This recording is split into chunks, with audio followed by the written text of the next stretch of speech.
So last video I had, I was finished off talking about the ghettos, and really, yeah, the idea was that they should be gathered in ghettos near railroads for a future goal.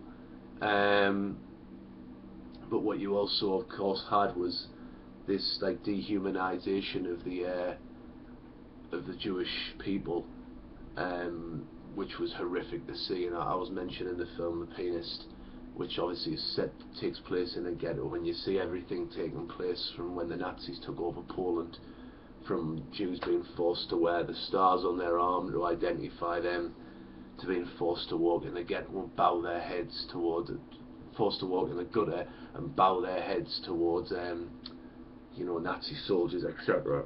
Absolutely foul. And I think the most horrific scene, I was talking about horrific scenes, and that is when the curfew the Nazis don't believe has been obeyed, and you see the man who can't, in the wheelchair, who can't stand up when they go into the house or the flat, and they just throw him out into the street, and then take the other Jewish people outside and almost have like a late night hunting trip where they allow them sporting chance, I guess they would see it as, to run away before gunning them down in cold blood. It did also in that film actually show you the fight back, which took place where weapons were smuggled and Jews actually did fight back in the ghettos. So it dispels this myth of Jewish people all just sat there and took it. They didn't. There were Jews who fought back and had a go, and the ghetto resistance is something to behold, really, when you consider how little supplies they had and the bravery it must have took to go through with that. So we've got the ghettoisation, which was horrific. We've also got this evidence of the Madagascar plan, which was to send all Jews basically to Madagascar off in Africa, and it fell through. Now in the end the ghettos were sealed off. The Warsaw ghetto was said to have had 400,000 Jews by 1940 living in this like confined area, which is horrendous. The Krakow ghetto, I think, was 70,000 people. It's ridiculous. And by 1940, basically you see in this phrase the final solution being bandied around, and Auschwitz being chosen with the SS to carry out these horrible orders. In the camps themselves, there was this. They actually did tests on gases to see which was the most efficient. So they actually came up with Zyklon B would work quickest and help them in carrying out this final solution. And this happened round about the same time in 1941, within I think about 6 weeks of when Jews were forbidden now to emigrate from the German Reich. So in other words, they were going to go through with their plan.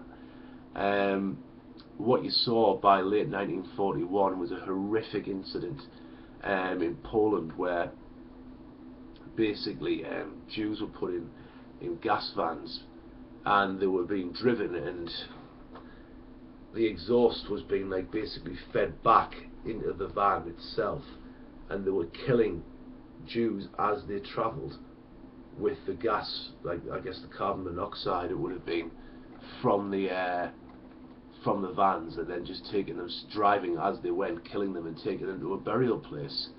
And they were killing, they started this off with gypsies, but they also did it to Jews, gypsies and Jews were the first real victims of this. But the mobile gas vans for Jews and gypsies is just absolutely ridiculous. It's awful. It just shows though how far they were going with this.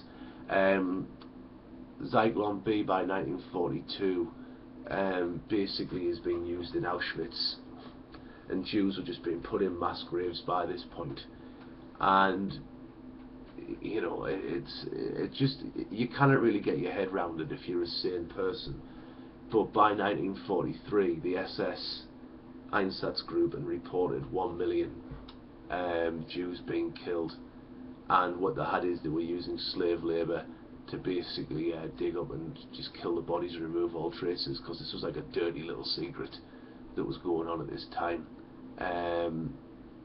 You've also got by 1944 the SS apparently put a report out saying that something along the lines of within like a fortnight they'd collected like 88 pounds of gold and white metal from the teeth of their Jewish people that gassed. So you know, they were actually like killing them and then removing any valuables from their body. Just absolutely horrible. By the summer of '44, Auschwitz actually recorded that they'd killed 9,000 people in one day.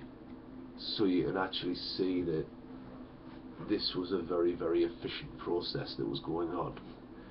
And by the time the Russians had liberated Auschwitz, they reckon that 2 million people had been killed there, 1.5 million who were Jew.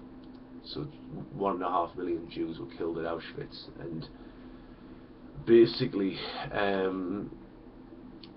by 1946, when the war's over, you do have high-ranking Nazis, you know, like Hoss saying, you know, I'll be the greatest mass murderer in history, knowing like how much bad he'd actually done.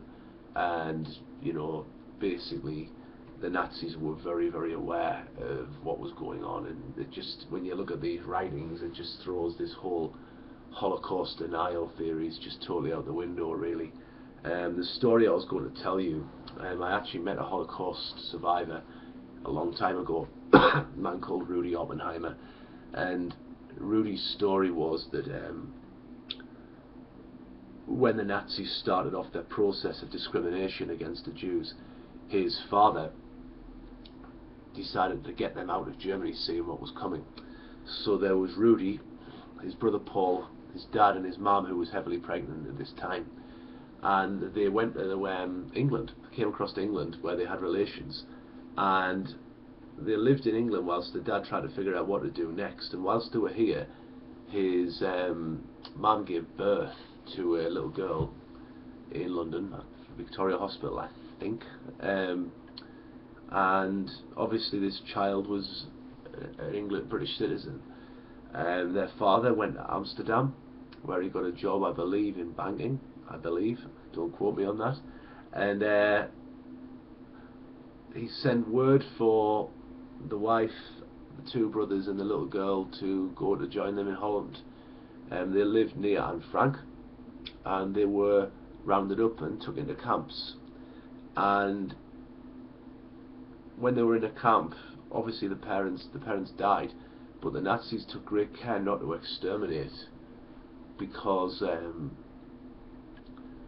the children, obviously one of the little girl was born in Britain, so they felt as though they could use the Oppenheimer family as to barter for any future German prisoner of war or anything like that.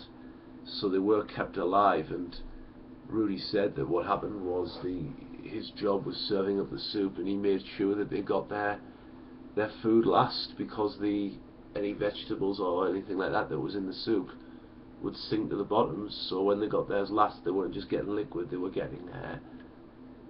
were also getting food that, you know, was something of substance that kept them going that little bit longer. So thanks for watching. I know it's not a very nice topic, I hope that's covered it. You know, there's a lot more that could be said, but obviously we're dealing with GCSE here, so thanks for watching.